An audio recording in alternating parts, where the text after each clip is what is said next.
Julia pulled her coat tighter around her as the heavy snow threatened to completely bury her. Finally, she reached her destination, a bridge over the fast Red River. She was almost completely frozen. The only thing that made her move was a strong desire to end it all. Julia hoped that the shock of her suicide would make her ex-fiancé feel guilty, ashamed, and horrified by her act, and he would be inconsolable in his grief. Murder, murder, suicide. Her fiancé, his new lover, and herself was the second option after suicide alone. The deciding factor was the estimated duration of his suffering. Julia hoped that he would live a long life and that the memories of what he did to her would haunt him throughout this time. His instant realization, right before she pulled the trigger, that he was about to be shot, would not have brought her much comfort. It took the lone young woman some time to get around the iron railings and steel beams. The bridge's designers clearly wanted to make suicide attempts more difficult. Julia was sweating under her parka by the time she got to the point where she could jump into the fast-moving river water without crashing into a pole along the way or getting stuck on one of the concrete bases used to secure the support poles. She was exhausted, so she paused, leaning against a beam to gather her strength and courage. A strong gust of cold wind quickly turned her sweat into an ice bath. Julia knew she needed to end this as soon as possible. Hanging on the ledge with one hand, she shouted as loudly as possible to the sky, "Fuck you, Hank!" Just as Julia was about to jump, she heard a man nearby shout, "Crap! You almost scared me to death! Who the hell are you and what the fuck are you doing here?" Julia nearly slipped and fell from the shock of hearing him. She looked to her left and saw a man sitting on another ledge, similar to the one she was on.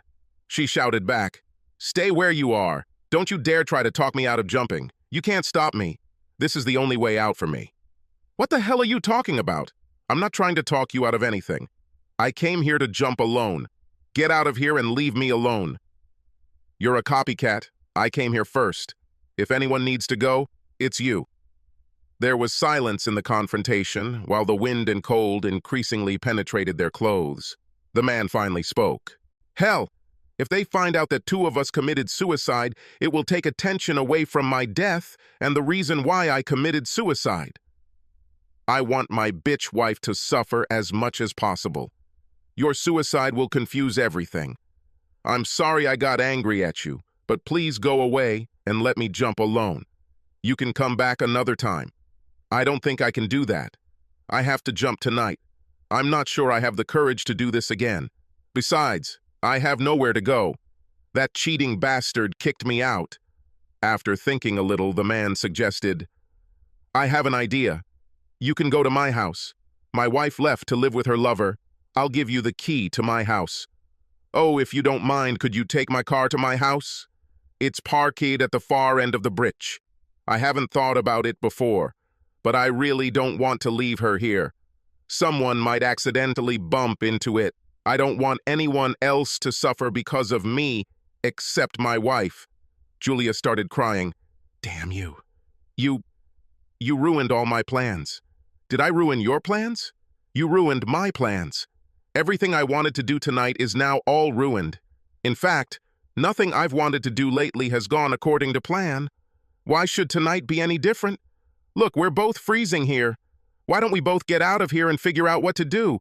We can always jump later if we want. If you don't mind, I could really use a cup of hot coffee. I'm really cold." "Where is your car?" "I came here on foot after leaving my car at the diner down the road. I think it's still open if you want to go there." "Oh my God, lady, you must be frostbitten by now. Let's get in my car and go to the diner for coffee." "Fine." Julia had difficulty getting down from the bridge. By the time she got out onto the road, the man had already driven up to her in his car.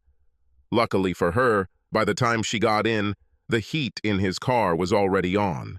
It took Julia a few minutes to warm up, although her fingers, toes, nose, and ears were still feeling the effects of the freezing weather. She looked at the man and answered the unasked question. "Julia?" He looked back at her and smiled. "Kyle." When they arrived at the warm 50s-style diner, there were only 3 other customers there. The large, buxom woman behind the counter greeted them with a wide smile. She was wearing a uniform and a name tag that said Betty. "Hey, what brings you two into such terrible weather? Have you watched birds?" When she smiled, lipstick was visible on her teeth. Kyle replied nonchalantly, "Suicide. We came to jump off the bridge."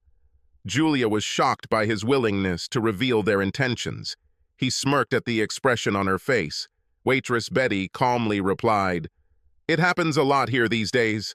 My advice is that you should wait until it is warmer and light enough for people to see you. If you jump at night, it could be weeks before your bodies are found. What's the point of committing suicide if no one knows about it? So you two, is it one of those lovers' things to commit suicide together so you can be united forever in the afterlife?" Julia spoke. "No, we just met. It was just a strange coincidence. I was planning to jump alone until he showed up and ruined my plans." Betty reacted seriously. "Damn it. I was just joking about you two committing suicide. Did you two really try to jump off a bridge?" Kyle said, "We're just joking, gotcha. This is good. You know, they say that jumping off a bridge on an empty stomach is bad luck. Do you want to see the menu, or do you guys know what you want?" "I'd like coffee with sugar." "Julia?" "Coffee with lots of milk and sugar. How about some pie? I bake them myself. I guarantee that my apple pie and homemade ice cream are the best you've ever tasted." Julia noted, "I can't. I watch my weight." Kyle started laughing loudly. "What? Have you considered committing suicide, and are you worried about counting calories?" Julia grinned. "It doesn't make sense, does it? Miss Betty, I've changed my mind. I'll have this wonderful apple pie with 2 scoops of ice cream, please." Kyle responded, "Same for me."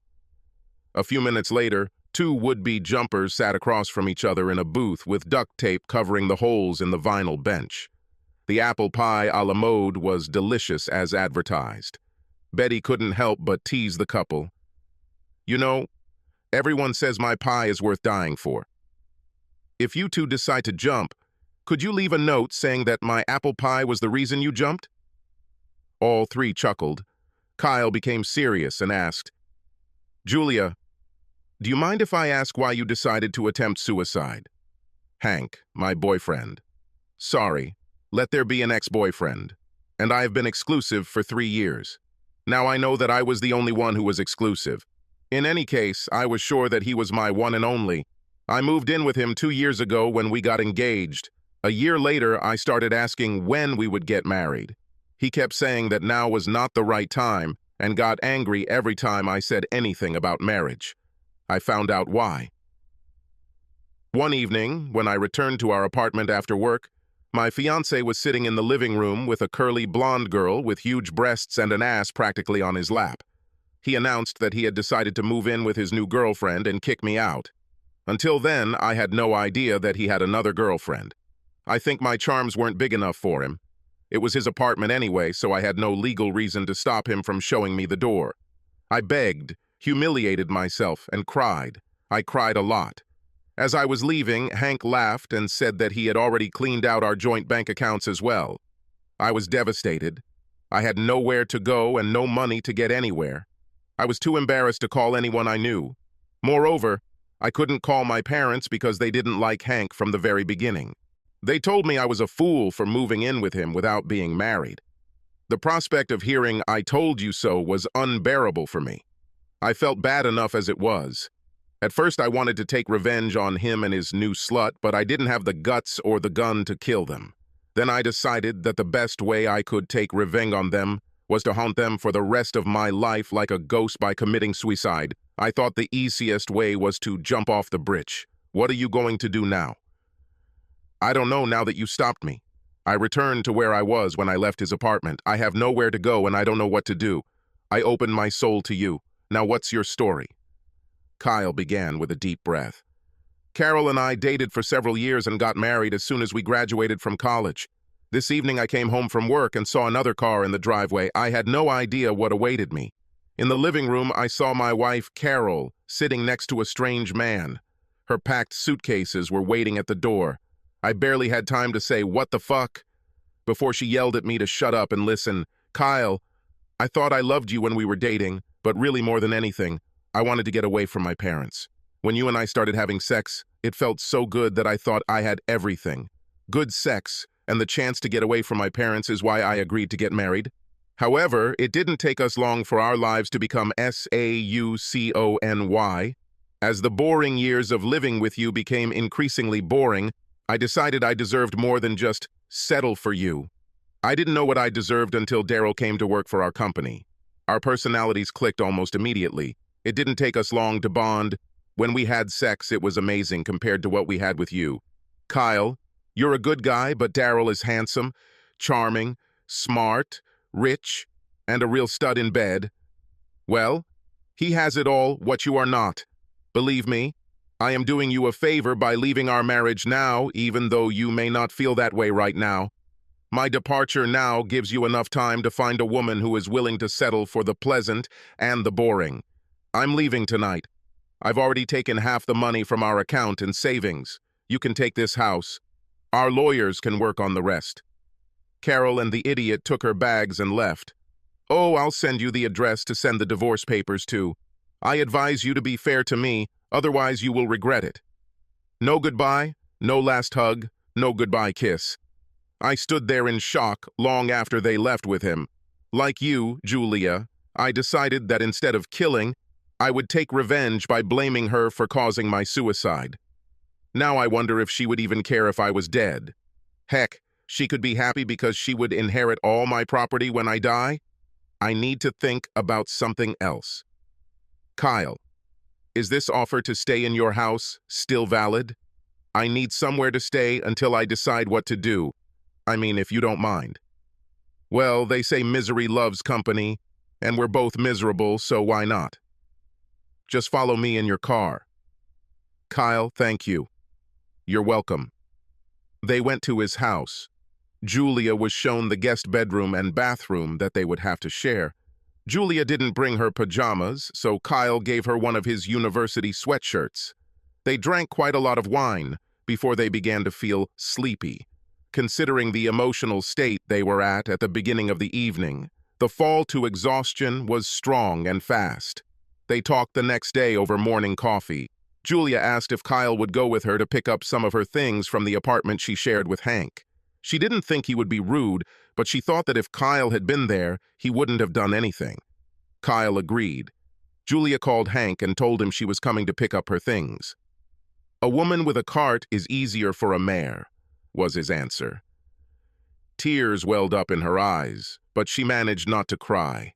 She muttered something about lost years. When they got to the apartment, Julia and Kyle were greeted by Hank and his new girlfriend, Susan. Hank announced that he had put the rest of Julia's things in trash bags. I didn't have enough clean bags, so some bags might have trash in them. That was enough for Kyle. He had an idea. Kyle shouted to Susan, "Tiffany, baby, is it really you? Oh my God, you look great. How long ago was this?" He came up, hugged, picked up, and spun the frightened blonde. She broke free from his grip and pushed him away. "What the hell are you doing? My name is Susan, not Tiffany, and I've never seen you before in my life." "Tiffany, how can you not remember? You said every time we met that I was your favorite John of all time. So now you're Susan. I still decided that Tiffany was your professional name. I never knew your real name until now. I'm glad to see you've settled down with one man. Lucky you. I know that it is very difficult to leave the profession." Hank shouted, "What the hell is he talking about, Susan?" "What's the story with him being your John? Were you a prostitute?" No, I've never been a prostitute. He's lying." Kyle chimed in, "Oops, my fault, Tiff. I assumed he was the guy you fell in love with. We better take your things and run, Julia," Susan demanded. "Wait, tell him I'm not some slut named Tiffany. Tell him I'm not a prostitute." "Sorry, Hank. Clearly this must be a case of mistaken identity. Come to think of it, she's just a little bit like Tiffany. I made a stupid mistake. I am sorry." Kyle, Julia, and the trash bags quickly disappeared to the sounds of loud swearing in the apartment. Apparently, from the sound of it, at least one piece of glassware had already bought the farm that evening, and there was still the whole night ahead. As soon as they jumped into the car and sped away, Julia asked, Was Hank's girlfriend a prostitute? I don't know that. And with a wide grin, Kyle added, and at least for a while, Hank will be wondering about that. They both laughed. Julia kissed Kyle on the cheek and said, "Thank you, Kyle." "For what?" "For getting a little revenge on me and making me laugh. I didn't think I'd ever be able to laugh again." They returned to his home and celebrated the event. Julia put her clothes away and returned to join Kyle on the living room couch. She poured some wine while Kyle drank his beer. They began discussing work schedules and household responsibilities. At the end, Julia giggled. "Julia, what's so funny now?" We talk like an old married couple." She changed her voice. "It's late, dear. Let's go to bed, but I warn you, I have a headache." Kyle responded in an emphatically rude voice. "You always say that." He then became serious. "This dialogue is too close to reality in my case. I haven't had much of a sex life in the last 6 months, although obviously my wife had." He looked sad. "I'm sorry I brought this up, Kyle. I hope you don't think I was trying to tease you about your lack of sex life." "Stop right now. Julia, we're both fresh victims of abandonment. We are both fragile and vulnerable right now. I hate to mention it, but it may be difficult for us to live in the same house given our emotional state right now. Given this, I don't think it would be a good idea for us to quickly jump into new relationships with each other or anyone else. I admit that the idea of revenge sex sounds good, and you are certainly attractive enough to seduce me, but I would feel guilty for taking advantage of you. I think that sex should be done out of love, and not out of mutual self-pity. I guess what I'm saying is, just let's take our time and see what happens between us without any pressure. Right now, I'm only interested in friendship and helping each other heal and move on." "Okay, Kyle. I will try to stop bothering you as soon as possible." "Please, I didn't say that to offend you. I want you to take your time and do what you think is right for you." He paused in despair. "Damn, I can't seem to do anything right with a woman." He began to cry. Julia grabbed his hand. "I'm sorry, Kyle. Apparently, I'm not very good at talking to men either. Your idea about taking things slow is a good one. We have the same goals. I want to be your friend too." She hugged him and headed to her bedroom. Then she turned and said, "Thanks for the compliment." The next few weeks went well. Indeed, it took some time to get used to each other's habits. They spent a lot of time talking about each other's families and what happened in their recent failed relationships. The biggest discussions were about whether they felt guilty or not, and if so, to what extent they caused their relationships with Hank and Carol to end. Both assured each other that it was, of course, mostly not his or her fault, but both still felt some guilt that it had ended. Having someone to talk to who had an idea of what the breakup felt like helped. Every time Kyle received a letter about his divorce, Julia was there to comfort him. They planned to celebrate when his divorce was finalized. Every time something reminded Julia of the good times with Hank, she started crying. Kyle offered his shoulder and sympathized. It seemed that each time she came to her senses, faster and faster. Such episodes became increasingly rare. Kyle was grateful to Julia in many ways. Her income helped offset the loss of income due to Carol's departure. This gave him money for a lawyer and the time he needed to fight Carol's unexpected demands for a settlement. It was obvious that she or Daryl were trying to get Kyle to agree to a deal that was favorable to her, in the hopes that in his frustration, just to end it all, he would give in. Looks like they're not done mocking him yet. Kyle also realized how much having a woman in the house helped him. He was lucky to have a woman who seemed to care about him. It didn't take him long before he believed he could share his innermost thoughts without fear of negative criticism. The only problem he had with her living in the same one-bathroom house with him was that from time to time he would see her partially dressed and feel aroused. She was a very attractive woman. Julia and Kyle established a daily routine that seemed to suit both of them. They didn't go out to eat often because they were both saving money for when Julia moved out, and then they wouldn't have a financial partner to cover living expenses. One of their favorite pastimes was watching old movies, eating popcorn, and drinking wine and beer. One evening, the doorbell rang.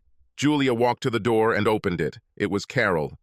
Carol was shocked to see a girl in the house and wearing only an oversized sweatshirt and panties. Julia asked, "Can I help you?" Carol snorted. "Yes, you can get out of my way." She passed Julia on her way to the living room, where she saw Kyle sitting on the love seat in gym shorts and a t-shirt. Carol quickly assessed the situation.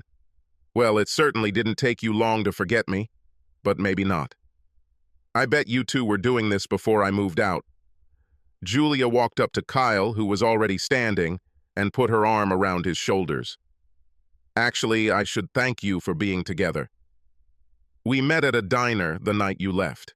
After chatting for a while, we immediately realized that we had similar interests, and the incident became a thing of the past. You know, Carol, revenge sex can be as good sex as any other sex. I was so happy with him that night that I've been living with him ever since." She reached out and kissed Kyle passionately, and then continued, "Carol, I hope that someday I would see you and be able to thank you for what you let go of Kyle. I admit I was a little wild in college, but it gave me experience that I can take into the bedroom. I can honestly say that Kyle is the best I have ever had and will ever have, if I have anything to say about it." Carol was seething with anger. "Get out, bitch. Kyle and I need to talk." Kyle was about to object when Julia said, "I do not mind. I'm not jealous of her." Julia kissed Kyle again, this time even more passionately than before. Walking down the stairs, she looked back at Kyle. "Baby, what flavor do you want to try tonight?" "We're out of strawberries." Kyle improvised. "A peach?" "You will get it, lover. Don't stay too long. I wouldn't like to start without you. Oh, and Carol, it was nice to meet you and be a stranger, okay?" Julia walked up the stairs and then backed away once she was out of Carol and Kyle's sight. Carol began immediately. "Kyle, what's wrong with you? He brought some girl from the street into our house. I hope you asked her to show you her STD reports.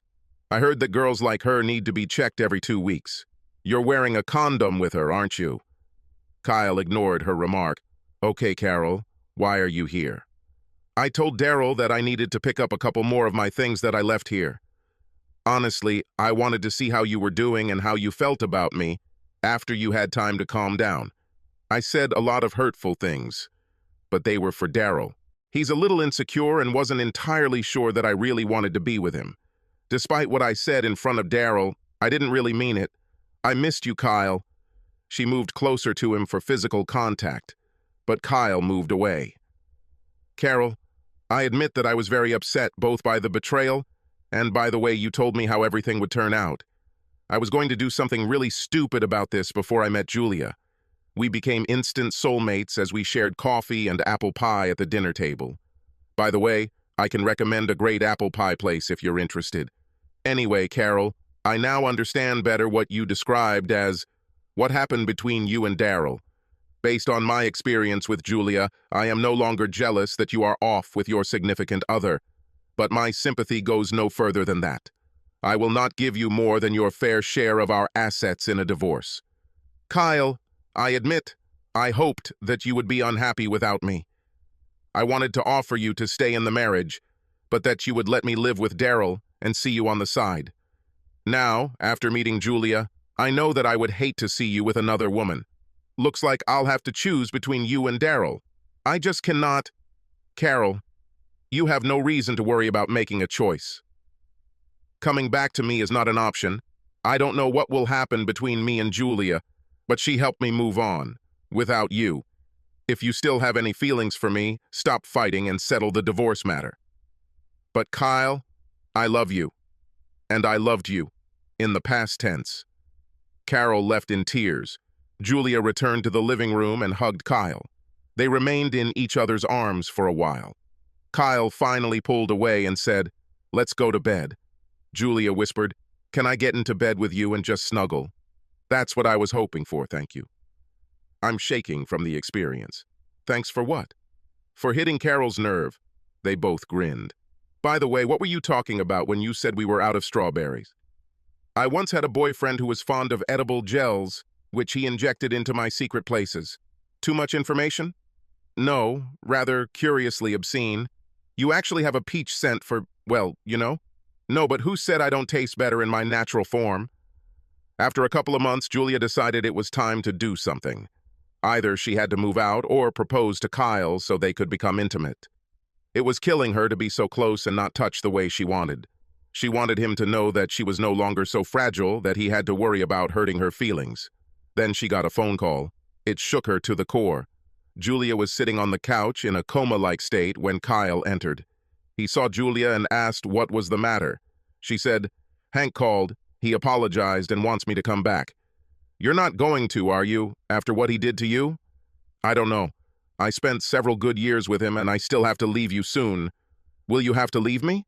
Why? Did I make you sad somehow? Did I scare you? I can't help it if I want to touch you. I'm so attracted to you. Where the hell does this come from? I gave you every hint possible that I wanted more. I didn't think you wanted to be intimate with me." Then to hell with the hints. He grabbed Julia in his arms and began caressing every inch of her body while they tried to take off her clothes.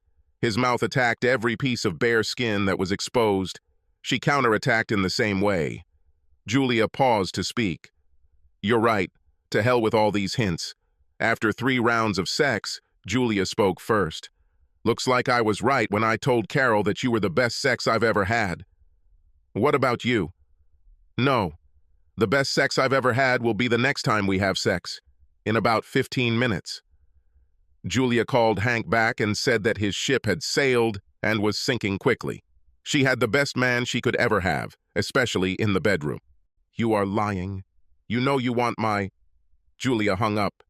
The next day, Julia called and said she was late. She offered to buy food on the way home. Shortly after he hung up, there was a knock on the door. It was a beaten, crying Carol, and again she burst into the living room. She clung to Kyle, who tried to calm her down. "Carol, what happened?" She sniffled as she said, "Daryl. Daryl hit me. I got angry at what he did and said it was stupid to leave you for him. I've never seen him so furious. He said that I should return to you, but with minor physical changes. He slapped me, kicked me, and pulled my hair. Finally, I was able to retreat and ran outside. He did not follow me, but went to the door to shout, 'Good riddance, bitch. I never intended to marry you anyway. I just wanted to break you up from Kyle, and I did.' Kyle, I'm so embarrassed. Can we stop divorce? Are you still with that girl, Julia? Don't you miss what I did for you? Let me show you." She started to undress. Kyle was trying to keep her from doing this when Julia entered. It seemed to her that he was helping Carol undress. She turned to leave. Kyle shouted, "Don't take another step, Julia. I won't let you walk away thinking I'm cheating on you. Turn around and listen to what I have to say." Julia was still crying, but she stopped. He grabbed his soon-to-be ex-wife. "Carol, your time with me is over. You will not return here, and I will not join you anywhere else. We'll get divorced in a couple of days. Thanks to Julia, I continue to live my life. You need to mind your own business. I will help you financially so that you can start working in a new place if you need to leave Daryl." "Could I stay?" "No. My future wife and I don't want to help you that much." Julia gasped. "Future wife? Does it mean—" "Yes, Julia. Will you marry me?" "I apologize for the situation. I was not—" Before he could finish his sentence, Julia threw herself into his arms and began kissing him. Carol took the hint and left silently. A couple of days later, the newlyweds were sitting on the couch, admiring her new engagement ring. They talked about children and whether they should move to a bigger house. As they settled down, the local news started playing on TV. Having read the footnote to the fragment that had just begun, the shocked Julia screamed, "Kyle, look at this!" The reporter announced, "A local couple jumped or fell from the Red River Bridge this morning. It looks like there was some kind of confrontation. Witnesses said they spotted 2 people on the bridge shouting about who had the right to jump first. Apparently someone in the crowd started shouting, 'Jump! Jump!' They apparently began to struggle and soon fell or jumped 125 feet into the river. The fast current probably carried their bodies away. They never appeared on the surface, as far as observers could tell." Channel 5. News interviewed a waitress at a local diner who said the couple had been to her diner before. Betty, tell us what happened. Well, they came, drank coffee, and ate my apple pie. I think I heard the names, Hank and Carol. Anyway, they said my pie was so good it was to die for. The next thing I remember is them jumping like a swallow off that damn bridge. I thought they were just joking, even though my apple pie was really good. Thank you, Betty. Another day of strange news and free advertising from Ray Strickland of Channel 5 News. Julia and Kyle looked at each other. They had no idea how to